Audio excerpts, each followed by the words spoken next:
CPMന്റെ general സെക്രട്ടറിയായി MA. ബേബിയെ തന്നെ തെരഞ്ഞെടുക്കുമെന്നതിൽ ഏറെക്കുറെ ധാരണയായി. കഴിഞ്ഞ ദിവസം ചേർന്ന പോളിറ്റ് ബ്യൂറോ യോഗത്തിൽ കോർഡിനേറ്റർ പ്രകാശ് കാരാട്ട് എം.എ. ബേബിയുടെ പേരാണ് നിർദ്ദേശിച്ചത്. PBയിലെ സീനിയോറിറ്റി കൂടി പരിഗണിച്ചാണ് ബേബിയെ നിർദ്ദേശിക്കുന്നതെന്നായിരുന്നു വിശദീകരണം. ബേബിയുടെ പേരാണ് പോളിറ്റ് ബ്യൂറോയിൽ കേരളം മുന്നോട്ട് വെച്ചത്.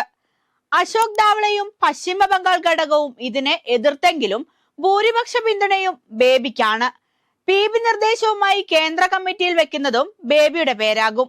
അശോക് ദാവളെ പശ്ചിമ ബംഗാൾ സംസ്ഥാന സെക്രട്ടറി മുഹമ്മദ് സലീമിന്റെ പേര് നിർദ്ദേശിച്ചെങ്കിലും ജനറൽ സെക്രട്ടറി ആകാൻ ഇല്ലെന്നായിരുന്നു സലീമിന്റെ മറുപടി.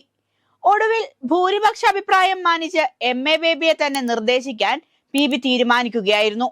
അതേസമയം ബേബി ജനറൽ സെക്രട്ടറി ആയാൽ EMSന് ശേഷം ആദ്യമായിട്ടാകും കേരള ഘടകത്തിൽ നിന്ന് ഒരാൾ പാർട്ടിയുടെ തലപ്പത്തെത്തുന്നത്.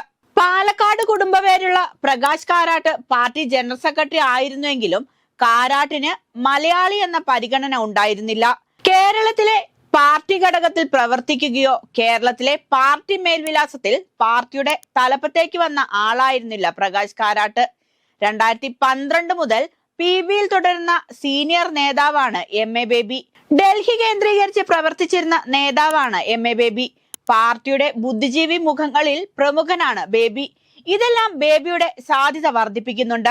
പാർട്ടി അംഗങ്ങളുടെ കണക്ക് പരിഗണിച്ചാൽ CPMന്റെ ഏറ്റവും ശക്തമായ ഘടകം കേരളമാണെന്നതും ബേബിയെ പരിഗണിക്കാൻ കാരണമായി. 2005 PBയിലെത്തിയ BV രാഘവലു മാത്രമാണ് ബേബിയേക്കാൾ സീനിയോറിറ്റി ഉള്ള ഏക നേതാവ്.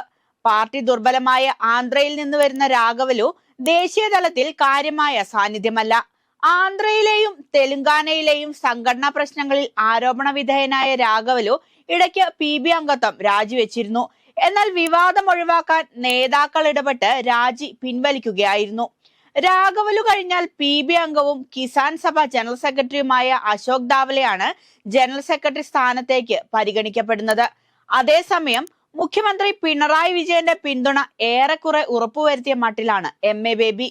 മുഖ്യമന്ത്രിയുടെ മകൾ വീണയ്ക്കെതിരായ മാസപ്പടി കേസിൽ പ്രോസിക്യൂഷൻ അനുമതി നൽകിയ സംഭവത്തിൽ ഇന്ന് ബേബി ആഞ്ഞടിച്ചിരുന്നു. ജനറൽ സെക്രട്ടറി സ്ഥാനത്തേക്കുള്ള മത്സരത്തിൽ മുഖ്യമന്ത്രിയുടെ പിന്തുണ തേടിയുള്ള പ്രതികരണമാണ് ബേബി നടത്തിയതെന്ന് ഏറെക്കുറെ വ്യക്തമാണ്.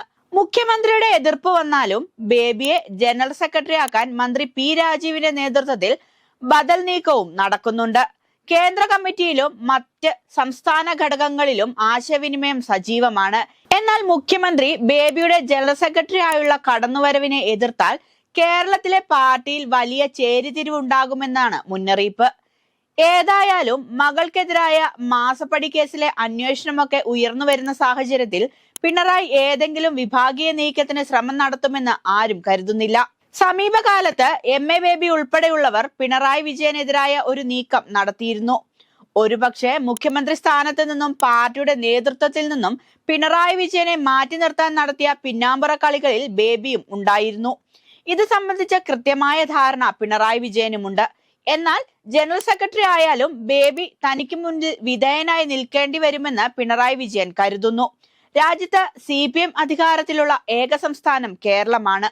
ആ കേരളത്തിൽ നിന്നും ജനറൽ സെക്രട്ടറിയായി ഉയർന്നു വരുമ്പോൾ എം.എ. ബേബിക്ക് തിളങ്ങുവാൻ ഏറെ സാധ്യതകളുണ്ട്.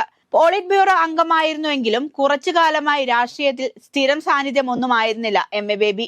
ജനങ്ങൾക്കിടയിൽ പാർട്ടി ജനറൽ സെക്രട്ടറിയായി കൂടുതൽ കരുത്തോടെ സജീവമാകാൻ ഒരുങ്ങുകയാണ് ബേബി. മറ്റ് അത്ഭുതങ്ങളൊന്നും നടന്നില്ലെങ്കിൽ രാജ്യത്തെ കമ്മ്യൂണിസ്റ്റ് പാർട്ടിയെ എം.എ. ബേബി തന്നെ നയിക്കും.